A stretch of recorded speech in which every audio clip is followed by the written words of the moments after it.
So it's a tough question to answer because it's evolving.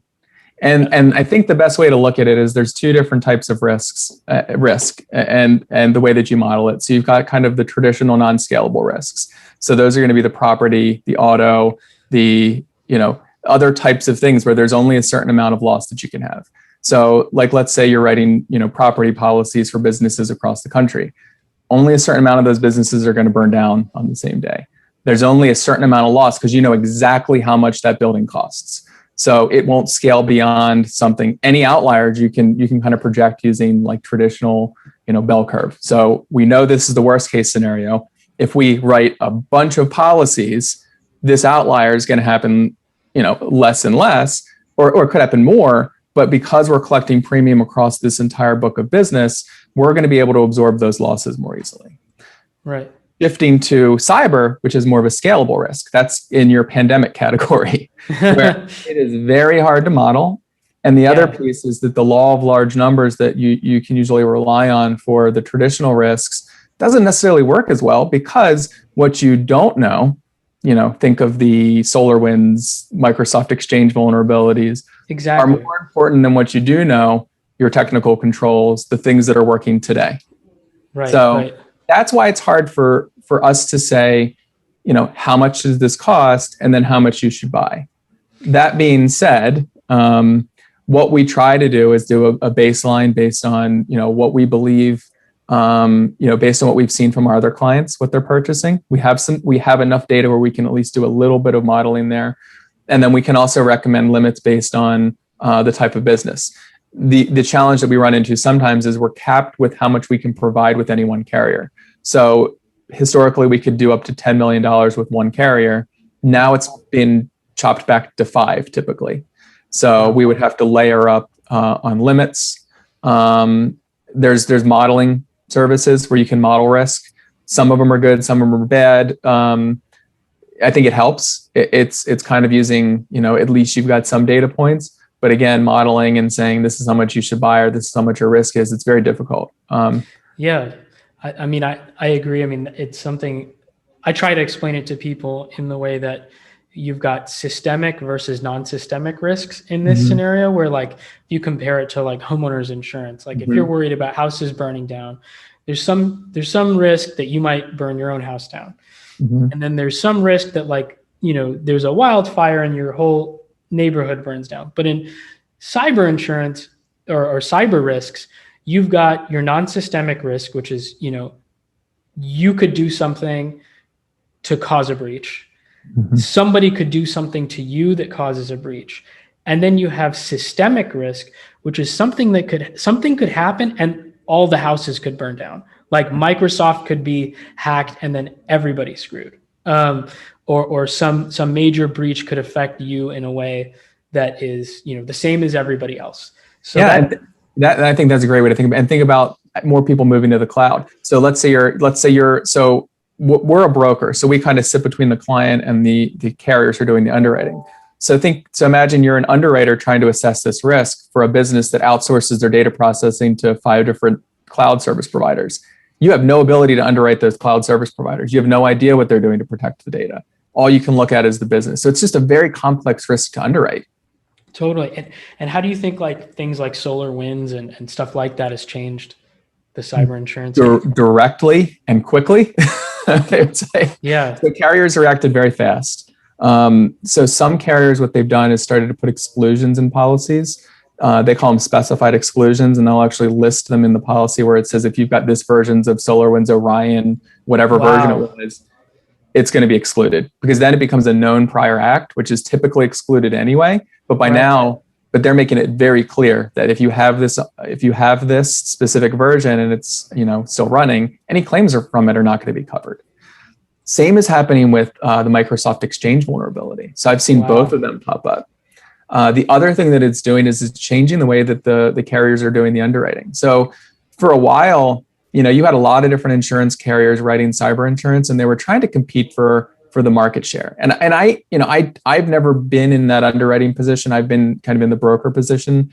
So what I believe that they were doing is they were building models. And I think there were people in the modeling, doing the modeling that said, look, there's these unknown things that we can't account for. but the rest of our book looks great. We've never had any losses. We can start making it more competitive. You kind of race to the bottom with cost, and then race to the top with coverage. You had kind of them going in the different directions. Coverage is expanding while premium is going down. Then SolarWinds happened, and everybody said, remember those unknown risks that we were talking about that we couldn't model? There's a great example of one. So now it's going the other way. So there's a lot of carriers. Like they happen all the time, honestly. It's going to. I mean, it's going to. And these are the things that we were talking about, years ago when we were talking to businesses about the things that you can't expect and you can't account for. These are good examples of them. I mean, you're buying a product from Microsoft, and you can't control the vulnerabilities that are out there that people identify. And no matter what you do to patch a 0-day, you're exposed for a certain amount of time, no matter what you do. So I think it's changed the insurance industry. Carriers are more careful about what they're doing to underwrite. Not only are they asking more questions, they've now got more supplementals. Prices are going up.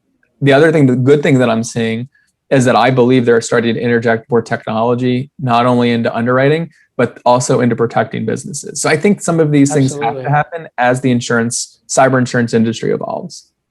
I mean, that's something we've talked about together a lot. I mean, my feeling on the subject is that it's hard to separate these things, and they're going to become, in my opinion, more and more connected. You can't have the security without the insurance. You can't just buy software that's a countermeasure and then forget about everything. You need risk management, you need insurance, and you can't just buy insurance without providing some sort of, countermeasure to protect 100% the business. So I think that's how it's going to go. And I think it's going to get more and more that way. But it's really interesting. I mean, I have some very strong opinions about some of this stuff where it's we're required to have car insurance when we drive. We're required to have health insurance, whatever your thoughts about that might be. But how is it that a company can operate, have my data, maybe not even pay me?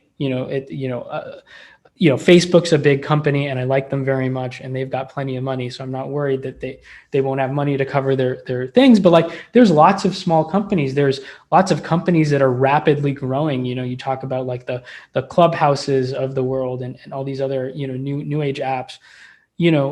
Why are they not required to have third party insurance coverage to protect me as a user? Why is there no rules around this? I just can't imagine what happens when my data gets stolen, whether it's health information or passwords or just privacy. I feel like cyber insurance should be a requirement for businesses in some of those industries. I agree. And for some it is, but it's coming down through contracts. So it's sort of like PCI compliance, where if you're going to do business in this space, you're going to have to do it. It's not a government regulation, but it's, an industry standard that you have to live up to. I think that's how it's developing. And I'd also say, the insurance side of it, I agree that there should be more of a requirement to do it, because you imagine what happens when a business has a major data breach. If they go out of business, you're never going to be made whole. Exactly. Who knows what they're going to do? You don't even know if they're capable of responding, which they probably wouldn't be.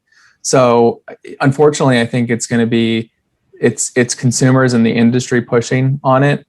And the other side of it, I think, is the requirements to protect our data.